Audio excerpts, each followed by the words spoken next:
Welcome to Season 2 of Monsters. We open on two guys committing the robbery of an old woman who apparently has a lot of money stashed somewhere. But, oops, she's home. Yeah, oops nothing. They straight up wake her and ask her where it is. I can scream! You could also die. Come on, lady. We won't hurt you. Just want the money. Smart Alex want the money? How did you go find it? Hey! What? Whoa, I'm liking this trend of women in danger turning out to have guns in this show. Doesn't work out so well for this one, unfortunately. There's a struggle where he covers her mouth and she ends up biting him. And he ends up killing her. Looks like it could be an accident at first, but... Did you kill her? Nah. I joined her fan club. So yeah, this is the typical pair of criminals where one is the mean mastermind, in this case Raymond, who bullies the other guy, Clifford, who is a weak pushover with a hint of remorse. By the way, here's something silly that I almost missed. Cliff had taken his shoes off when they were trying not to wake her, then a hole got blown through one of them during the struggle, and now he's fixing it with duct tape. Tonight does not exist. Now you tell no one. I mean, I'm your brother. Don't you trust me? I trust you. Well, that just goes to show how stupid you really are. Cliff tries to get Ray to see a doctor, but of course he won't because he knows it'll lead to him getting caught. When guys like us die, they just call the garbage truck. But when some rich old lady dies, they actually try to find out who did it. We're all fine. We're all happy. And tonight never happened. Get it?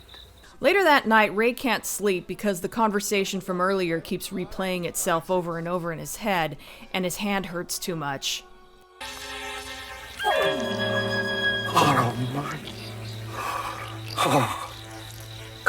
On the upside, now he can fight vampires.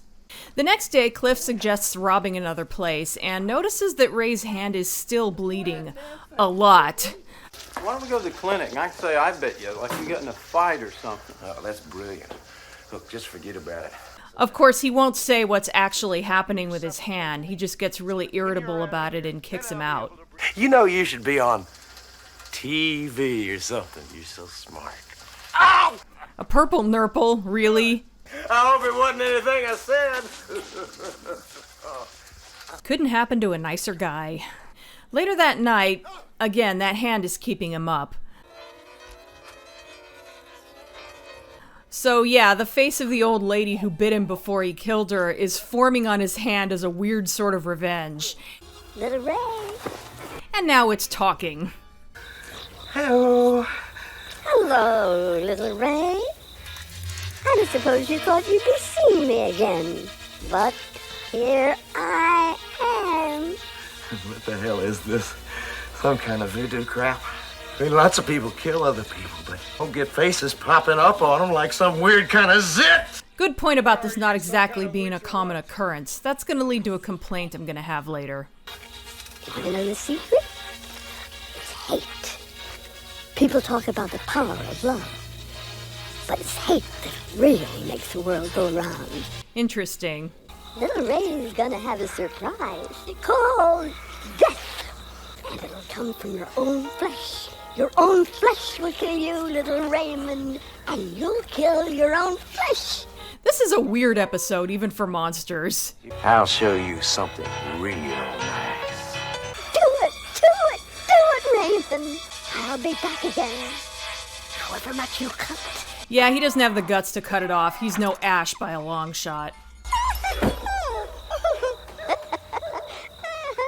The next day, Ray is really losing his shit. That old lady put the holes in me, but it's the rot inside me that's coming out. And now I can't put it back. That almost sounds like remorse. Ray finally tells him a little of what happened, that she cursed him when she bit him, but doesn't go into detail or show him the hand. Right in the middle of my hand, that little old lady's face. Only, smaller. I had to put tape on her to shut her up. You gotta find someone to take this curse off. Right. Okay. I mean, if you want him to believe it, why don't you show him? Maybe he just doesn't like looking at it? Now, Ray, you gotta relax a little bit. We'll get this all straightened out. You want me to relax, and you go find him. Someone to take this curse off. Now, go on, get the hell out of here. The nights are especially rough. He tries taking a blowtorch to it this time, but ends up only hurting himself. Cliff returns with no help. See, I was looking around, like you said. I started thinking. Oh, that's great. Have you heard the latest? Clifford started thinking. I never thought I'd say it, but you are full of it, Raymond. And I am doing what you told me. About who to trust. About number one. But he does turn on him, surprisingly. There's a struggle where Ray ends up scratching up Cliff's back pretty good. We see that the face that was on his hand is gone, and I think we know where this is going. Now who's the genius? Sure is bleeding a lot back there. You genius! Oof. You genius! And so ends The Face. This episode is not that great, especially considering that it's the season 2 opener.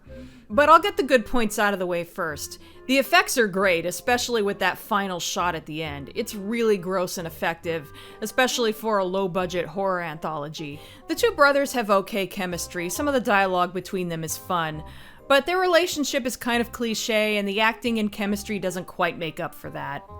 I think the concept of the face growing on the guy's hand is great, but with how bizarre that is, I feel like it had the potential to be a lot funnier than it was.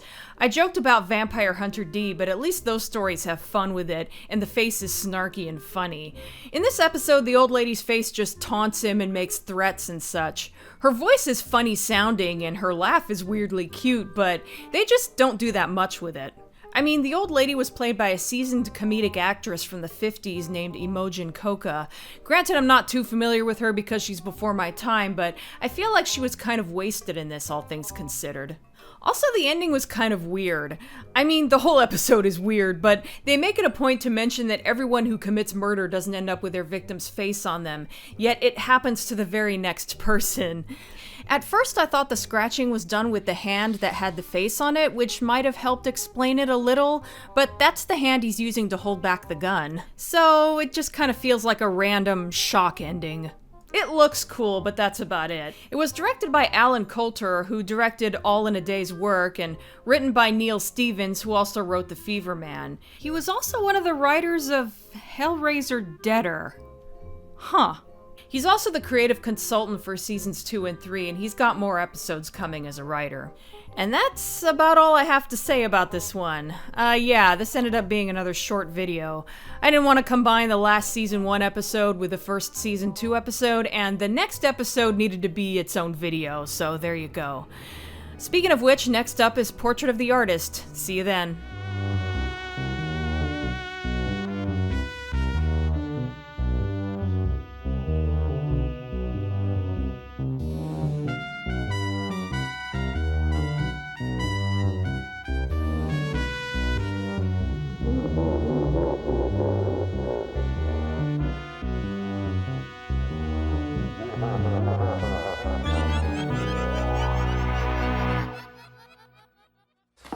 That old lady bit me, and it was like in one of them Wolfman movies or What, something. an old lady bite you and you turn into another old lady?